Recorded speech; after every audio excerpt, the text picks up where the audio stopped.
Friends, welcome back to my YouTube channel. Okay, ಇವತ್ತಿನ ಬ್ಲಾಗ್ನ start ಮಾಡತ್ತೀನಿ. Okay, ಅದಕ್ಕಿಂತ ಮುಂಚೆ ಇನ್ನೂ ಯಾರೆಲ್ಲ ನನ್ನ ಚಾನಲ್ನ ಸಬ್ಸ್ಕ್ರೈಬ್ ಮಾಡಿಲ್ಲ, ಪ್ಲೀಸ್ ಸಬ್ಸ್ಕ್ರೈಬ್ ಮಾಡಿಕೊಂಡು ವೀಡಿಯೋಸ್ನ ನೋಡಿರಿ. ಇಷ್ಟ ಆದರೆ ಒಂದು like, share, comment. Okay, please support ಮಾಡಿರಿ. ಇನ್ನೂ ಯಾರೆಲ್ಲ ನನ್ನ ಇನ್ಸ್ಟಾಗ್ರಾಮಿಗೂ ಫಾಲೋ ಮಾಡಿಲ್ಲ, ಹೋಗಿ ಪ್ಲೀಸ್ ಫಾಲೋ ಮಾಡ್ಕೊರಿ. ಅಲ್ಲಿ ಮಿನಿ ಬ್ಲಾಗ್ಸ್ ಮತ್ತು ರೀಲ್ಸ್ ಎಲ್ಲನೂ ಅಪ್ಲೋಡ್ ಮಾಡ್ತಿರ್ತೀನಿ. ಅಲ್ಲಿನೂ ಹೋಗಿ ಫಾಲೋ ಮಾಡಿಕೊಂಡು ಸಪೋರ್ಟ್ ಮಾಡಿರಿ ಅಂತ ಹೇಳಿ ಕೇಳ್ಕೊತೀನಿ. ಓಕೆ, ಇವತ್ತಿನ ಬ್ಲಾಗ್ ಹೇಗೋಗುತ್ತೋ ಏನೋ ಎಲ್ಲನೂ ನಿಮ್ಮ ಜೊತೆ ಆದಷ್ಟು ಶೇರ್ ಮಾಡ್ಕೋತೀನಿ. ಓಕೆ, ಬರ್ರಿ ಬ್ಲಾಗ್ನ ಕಂಟಿನ್ಯೂ ಮಾಡ್ತೀನಿ. ಇವತ್ತು ರಾಜು ಅವರು ಮನೇಲೇ ಇದ್ದರು. ಅಂದ್ರೆ ಮಧ್ಯಾಹ್ನದಿಂದ ಹೋದರು ಕೆಲ್ಸಕ್ಕೆ, ಮತ್ತು ಬೆಳಗ್ಗೆ ಇದ್ದರು ಮನೇಲಿ. ಯಾಕಂದರೆ ಇವತ್ತು ಗುರುವಾರ ಆಗಿರೋದ್ರಿಂದ ಒಂದು ಸ್ವಲ್ಪ ಹೊತ್ತು ಮನೇಲಿ ಕೂತಿದ್ರು. ಏನೋ ಅಪರೂಪ ಅವರು, ಯಾಕಂದ್ರೆ ಅವರಿಗೆ ಟೈಮೇ ಇರಲ್ಲ, ಫುಲ್ ಬ್ಯುಸಿ ಇರ್ತಾರೆ. ಒಬ್ಬರು ಕೇಳಿದರು, ನಿಮ್ಮ ಹಸ್ಬೆಂಡ್ ಏನು ಕೆಲಸ ಮಾಡ್ತಾರೆ ಅಂಥೇಳಿ. ಅವರಿಗೆ ನಾನು ಕಮೆಂಟ್ ಒಳಗೆ ರಿಪ್ಲೈ ಕೊಟ್ಟಿದ್ದೆ, ಬಿಸ್ನೆಸ್ ಅಂಥೇಳಿ. ಓಕೆ, ಈಗ ಅವರಿಗೆ ಕ್ಲಾರಿಟಿ ಸಿಗ್ತೈತಿ. ಓಕೆ, ನಮ್ಮದು wholesale business agency. Okay, own business ಇದು. ಯಾಕಂದ್ರೆ ರಾಜು ಅವರು ಓನಾಗಿ ಬಿಸ್ನೆಸ್ ಎಲ್ಲ ಸ್ಟಾರ್ಟ್ ಮಾಡಿ ಮತ್ತು ಒಂದು 3 ವರ್ಷ ಮೇಲೆ ಆಯ್ತು ಅನ್ನಿಸ್ತೈತಿ. ಮತ್ತು ಟೆನ್ಷನ್ ಎಲ್ಲ ಜಾಸ್ತಿ, ಯಾಕಂದ್ರೆ ಅವರೇ ಸ್ವಂತ ಬಿಸ್ನೆಸ್ ಮಾಡಿರ್ತೀನಿ, ಅದು ಸಣ್ಣ ಪುಟ್ಟದ್ದಲ್ಲ. ಹೀಗಾಗಿ ಅವರಿಗೆ ಟೆನ್ಷನ್ ಮತ್ತು ಕೆಲಸ ಎಲ್ಲ ಜಾಸ್ತಿನೇ ಇರ್ತೈತಿ. ಓಕೆ, ನಿಮ್ಮ ಕಮೆಂಟಿಗೆ ಉತ್ತರ ಸಿಕ್ಕದಂತ ಹೇಳಿ ಅನ್ಕೋತೀನಿ. ಅದಕ್ಕೆ ಇವತ್ತು ರಾಜು ಅವರು, ಇವತ್ತು ಗುರುವಾರ ಅಲ್ಲ, ಅದಕ್ಕೆ ಒಂದು ಸ್ವಲ್ಪ ಫ್ರೀ ಇದ್ದರು, ಅವರೇ ಫ್ರೀ ಮಾಡ್ಕೊಂಡಿದ್ರು. ಅದಕ್ಕೆ ಇವತ್ತು ಮನೆಯಲ್ಲಿದ್ದರು. ಮಧ್ಯಾಹ್ನದಿಂದ ಹೋದರು. ಮತ್ತು ನಮ್ಮ ತಮ್ಮನೂ ಊರಿಂದ ಬಂದಿದ್ನಲ್ಲ, ಅವನು ಕೂತ್ಕೊಂಡಿದ್ದ. ಎಲ್ಲರೂ ಈ ಕಡೆ ನೋಡ್ರಿ, ಇವಳು ಮೊನಾಲಿಸ್, ಇವಳೇ ಅವ್ರಿಗಿಂತ ಸಣ್ಣ ಹುಡುಗಿ ಆಗಿಬಿಟ್ಟಾಳ. ಬಾಲ್ ನೋಡ್ರಿ, ಅವನಿಗೆ ಕೊಡಾತಿಲ್ಲ, ತಾನೇ ಬಾಲ್ ಆಡಾತಾಳ. ಓಕೆ, ಇವತ್ತು ಒಂದು ಸ್ವಲ್ಪ ಅವ್ರಿಗೆ ರೆಸ್ಟ್ ಸಿಕ್ಕೈತಿ. ಅದಕ್ಕೆ ಇಬ್ಬರು ಮೊಬೈಲ್ ನೋಡಿಕೊಂಡು ಕೂತ್ಕೊಂಡಾರ. ಮತ್ತು ನಂದು ಆ ಕಡೆ ಒಳಗೆ ಕಿಚನಲ್ಲಿ ಕೆಲಸ ನಡೆದೈತಿ. ಯಾಕಂದ್ರೆ ಅವರು ಫ್ರೂಟ್ಸ್ ತಂದಿದ್ರಲ್ಲ, ಅದಕ್ಕೆ ಎಷ್ಟೊಂದು ಆ್ಯಪಲ್ ಮತ್ತು ಬಾಳೆಹಣ್ಣೆಲ್ಲ ಇತ್ತು. ಅದಕ್ಕೆ ಏನು ಮಾಡೋದು, ಮೊನ್ನೆ ಎಲ್ಲ ಕಸ್ಟರ್ಡ್ ಪೌಡ್ರ್ ತರಿಸಿದ್ನಲ್ಲ, ಅದಕ್ಕೆ ಅದನ್ನೆಲ್ಲ ಹಾಕಿ, ಕಸ್ಟರ್ಡ್ ಪೌಡ್ರ್ ಹಾಕಿ ಫ್ರೂಟ್ ಕಸ್ಟರ್ಡ್ ಮಾಡಿದ್ರೆ ಆಯ್ತು ಅಂಥೇಳಿ ಎಲ್ಲನೂ ರೆಡಿ ಮಾಡ್ಕೊಳತ್ತೀನಿ. ಅವರು ಮಾಡಂತಂದ್ರು. ಹೇಗಿದ್ರು ಫುಲ್ ಬಿಸಿಲಿತ್ತಲ್ಲ ಹೊರಗೆ, ಅದಕ್ಕೆ ಬಿಸಿಲಾಗ ತಿನ್ನೋಕೆ ಏನಾದರೂ ತಂಪತ್ತು ಅನ್ನಿಸ್ತೈತೆ ಅಂಥೇಳಿ ಫ್ರೂಟ್ ಕಸ್ಟರ್ಡ್ ಅಂತ ಹೇಳಂದ್ರು. ಅದಕ್ಕೆ ಮಾಡಿದ್ರೆ ಆಯ್ತು ಅಂಥೇಳಿ ಎಲ್ಲನೂ ರೆಡಿ ಮಾಡ್ಕೊಳತ್ತೀನಿ. ಈಗ ಆಲ್ರೆಡಿ ನಾನು ಹಾಲೆಲ್ಲ ಕಾಯಿಸಿ ಅದಕ್ಕೆಲ್ಲ ಕಸ್ಟರ್ಡ್ ಪೌಡರ್ ಮಿಕ್ಸ್ ಮಾಡಿ ಅದನ್ನು ಎಲ್ಲ ಆರಿಬಿಟ್ಟಿದ್ದೆ. ಅದೆಲ್ಲ ಆರಿದ ಮೇಲೆ ಮತ್ತು ಈಗ ಫ್ರಿಜ್ಜಲ್ಲಿ ಕೋಲ್ಡ್ ಆಗಕ್ಕೆ ಇಟ್ಟೀನಿ. ಮತ್ತು ಈ ಕಡೆ ಫ್ರೂಟ್ಸ್ ಎಲ್ಲ ಕಟ್ ಮಾಡ್ಕೊಳತ್ತೀನಿ. ಚಿಕ್ಕ ಚಿಕ್ಕದಾಗಿ ಎಲ್ಲನೂ ಇದೆಲ್ಲ ಬೀಜ ಇದೆಲ್ಲ ತೊಗೊಂಡು ಮೊದಲಿಗೆ ಇಲ್ಲಿ ಆ್ಯಪಲ್ನ ಚಿಕ್ಕ ಚಿಕ್ಕ ಪೀಸಾಗಿ ಕಟ್ ಮಾಡ್ಕೊಳತ್ತೀನಿ. ಇದೆಲ್ಲ ಕಟ್ ಮಾಡ್ಕೊಂಡಾದ್ಮೇಲೆ ಮತ್ತು ಬಾಳೆಹಣ್ಣು ಕಟ್ ಮಾಡ್ಕೊಳತ್ತೀನಿ. ನಮ್ಮ ಮನೆಯಲ್ಲಿ ಒಂದು ಬಾಳೆಹಣ್ಣು ಮತ್ತು ಆ್ಯಪಲ್ ಅಷ್ಟಿದ್ದಿದ್ದು. ಮತ್ತು ಇದಕ್ಕಿಂತ ಹೆಚ್ಚಿಗೆ ಏನಾದರೂ ದಾಳಿಂಬೆ ಹಣ್ಣು ಮತ್ತು ಮಾವಿನ ಹಣ್ಣು, ಯಾವುದಾದ್ರೂ ಹಣ್ಣು ಇರಲಿ, ಎಲ್ಲನೂ ಮಿಕ್ಸ್ ಮಾಡ್ಕೊಬಂದು ನೀವು ಫ್ರೂಟ್ ಕಸ್ಟರ್ಡ್ ಮಾಡ್ಬೋದು. ಇನ್ನೂ ಟೇಸ್ಟಾಗಿರ್ತೈತಿ. ನಮ್ಮ ಮನೇಲಿ ಆ್ಯಪಲ್ ಬಾಳೆಹಣ್ಣು ಜಾಸ್ತಿ ಇತ್ತಲ್ಲ, ಅದಕ್ಕೆ ಅದನ್ನು ಹಾಕಿ ರೆಡಿ ಮಾಡ್ಕೊಳತ್ತೀನಿ.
ಓಕೆ, ಆ್ಯಪಲೆಲ್ಲ ಕಟ್ ಮಾಡ್ಕೊಂಡಿದ್ದಾಯಿತು. ಮತ್ತು ಈ ಕಡೆ ಬಾಳೆಹಣ್ಣು ಸಿಪ್ಪಿನ ಬಿಡ್ಸಾತೀನಿ. ಇದು ಏಲಕ್ಕಿ ಬಾಳೆಹಣ್ಣು, ಏಲಕ್ಕಿ ಬಾಳೆಹಣ್ಣೆಲ್ಲ ತಂದಿದ್ರು, ಅದಕ್ಕೆ ಅದನ್ನೇ ಹಾಕಾತೀನಿ. ಇದು ಇನ್ನೂ ಜಾಸ್ತಿ ಸ್ವೀಟ್ ಇರ್ತೈತಿ. ಓಕೆ, ಇದನ್ನು ಒಂದು ಮೂರು ನಾಲ್ಕು ಬಾಳೆಹಣ್ಣು ತೊಗೊಂಡಿದ್ದೆ ಅಷ್ಟೇ. ಇದನ್ನು ಎಲ್ಲ ಚಿಕ್ಕ ಚಿಕ್ಕ ಸಣ್ಣದಾಗಿ ಕಟ್ ಮಾಡ್ಕೊಂಡು ಬಿಡ್ತೀನಿ ಎಲ್ಲನೂ.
ಓಕೆ, ಅವೆಲ್ಲ ಕಟ್ ಮಾಡ್ಕೊಂಡಿದ್ದಾಯಿತು.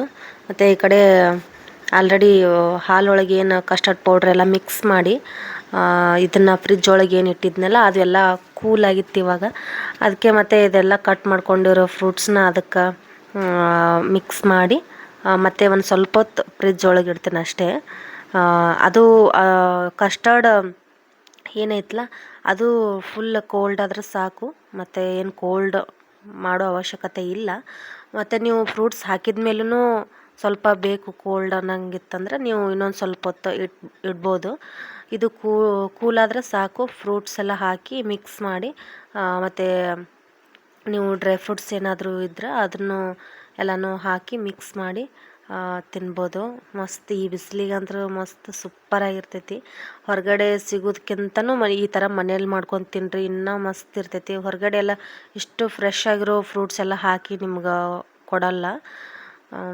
ಓಕೆ, ಬೇಕು ಅಂದಾಗ ಈ ಥರ ಮನೆಯಲ್ಲೇ ಮಾಡಿಕೊಂಡು ತಿನ್ನೋದೇ ಜಾಸ್ತಿ ನಾವು. ಓಕೆ, ಇದು ಎಲ್ಲ ರೆಡಿ ಆಯಿತು. ಒಂದು 5 ನಿಮಿಷ ಅಷ್ಟೇ. ಅಷ್ಟೊಂದು ಕೋಲ್ಡ್ ಆಗಿರಲಿಲ್ಲಲ್ಲ, ಅದಕ್ಕೆ ಇನ್ನೊಂದು ನಿಮಿಷ ಇಡಾತೀನಿ ಫ್ರಿಜ್ ಒಳಗೆ. ಅದೆಲ್ಲ ಇಟ್ಮೇಲೆ ರಾಜು ಮತ್ತು ನಮ್ಮ ತಮ್ಮ ಅವರಿಗೆಲ್ಲ, ಮತ್ತು ಅವಳು ಬಂದಿದ್ಲಲ್ಲ ಮೊನಾಲಿಸಾ, ಅವಳಿಗೂ ಕೊಟ್ಟೆ. ಓಕೆ, ಇದನ್ನು ಈಗ ಫ್ರಿಜ್ಜಲ್ಲಿ ಇಟ್ಬಿಡ್ತೀನಿ. ಓಕೆ, ಫ್ರಿಜ್ಜಲ್ಲಿ ಇಟ್ಟು ತೆಗ್ದಿದ್ದಾಯಿತು. ಈಗ ನೋಡಿರಿ ಫುಲ್ ಪರ್ಫೆಕ್ಟಾಗಿ ಫುಲ್ ರೆಡಿ ಆಗೈತಿ. ಮಸ್ತ್ ಅಂದರೆ ಮಸ್ತ್ ಟೇಸ್ಟ್ ಆಗಿತ್ತು. ಭಾಳ ಅಂದ್ರೆ ಭಾಳ ಇಷ್ಟಪಟ್ಟರು. ಒಂದು 2-3 ಸರಿ ಹಾಕ್ಕೊಂಡು ತಿಂದರು ಮಸ್ತ್ ಆಗ್ಯದ ಅಂಥೇಳಿ. ಓಕೆ, ಈಗ ಎಲ್ರಿಗೂ ಹಾಕಿ ಕೊಡ್ತೀನಿ. ಮತ್ತು ಈ ಕಡೆ ಊಟಕ್ಕೆ ಮತ್ತು ಚಿಕನ್ ಮತ್ತು ಇದೆಲ್ಲ ಮಾಡಿದ್ದೆ, ರೈಸ್ ಮತ್ತು ರೊಟ್ಟಿ ಎಲ್ಲ ಇತ್ತಲ್ಲ, ಖಡಕ್ ರೊಟ್ಟಿ, ಅದ್ರ ಜೊತೆ ಮಸ್ತ್ ಇರ್ತೈತಿ. ಚಪಾತಿ ಎಲ್ಲ ಏನು ಬೇಡ ಅಂತ ಹೇಳಿದರು. ಆಯಿತು ಸರಿ ಅಂಥೇಳಿ ಮೊದಲಿಗೆ ಇಲ್ಲೆಲ್ಲ ಊಟ ಮಾಡತ್ತಾರ. ಊಟ ಎಲ್ಲ ಮಾಡಿಕೊಂಡು ಆಮೇಲೆ ಫ್ರೂಟ್ ಕಸ್ಟರ್ಡ್ ಎಲ್ಲ ತಿಂದು ಅವರು ಹೋದರು, ಆಫೀಸ್ಗೆ ಹೋದರು ಇಬ್ಬರು, ರಾಜು ಮತ್ತು ನಮ್ಮ ತಮ್ಮನೂ ಹೋದ. ಮತ್ತು ನೋಡ್ರಿ ಎಲ್ಲ ಆದಿತ್ಯನೂ ಮಲ್ಕೊಂಡು ಅವನು. ಓಕೆ, ಈಗ ಊಟಕ್ಕೆಲ್ಲ ಕೊಟ್ಟಿದ್ದೆ. ಮತ್ತು ಈ ಕಡೆ ಚಿಕನ್ ಕಬಾಬು ಮಾಡಿದ್ದೆ. ಕಬಾಬ್ ಮತ್ತು ಚಿಕನ್ ಗ್ರೇವಿ ಮತ್ತು ರೊಟ್ಟಿ ಇತ್ತು ಮತ್ತು ರೈಸ್ನು ಮಾಡಿ ಅವರು ಊಟ ಮಾಡಿ ಹೋದರು. ಅದಾದಮೇಲೆ ನಾನು ಮತ್ತು ಮೊನಾಲಿಸಾ ಇಬ್ಬರು ಕೂತ್ಕೊಂಡು ಊಟ ಮಾಡಿದ್ವಿ. ಓಕೆ ಫ್ರೆಂಡ್ಸ್, ಇವತ್ತಿನ ಬ್ಲಾಗ್ ಇಷ್ಟ ಆದರೆ ಪ್ಲೀಸ್ ಒಂದು ಲೈಕ್, ಶೇರ್, ಕಮೆಂಟ್, ಸಬ್ಸ್ಕ್ರೈಬ್.